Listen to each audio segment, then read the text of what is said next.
Hi everyone, this is Ines from JobnetAfrica.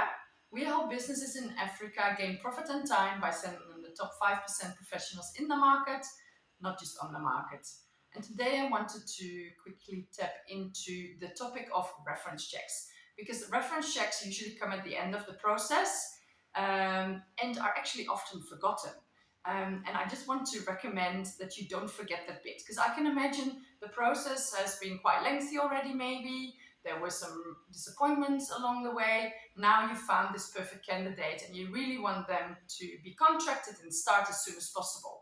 But I would really recommend you stop right there for a little bit and do your reference checks. And there's three ways to check references. One of them would be reference letters, which I don't recommend at all, which is when the candidate sends you recommendation letters that have been prescripted and signed by a previous employer, sometimes years ago.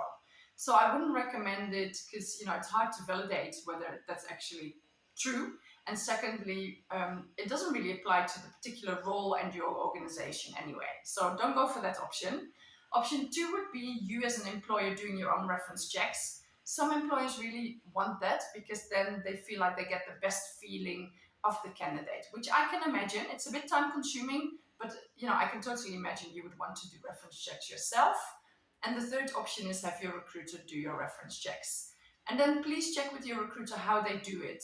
Rather than sending a form out, having people fill in and send it back, make your recruiter call the references and go through a particular questionnaire together so that all the questions or all the questionnaires are done the same with all the reference checks. And there's really some in-depth questions about the candidate applied to the role and the organization that you're recruiting for, obviously.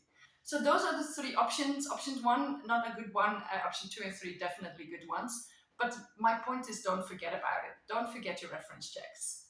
Anyway, do you want to know more about reference checks or recruitment in general? Send me a message on Ines, INEZ, @jobnetafrica.com, and I'll get back to you. Thanks, and have a good week.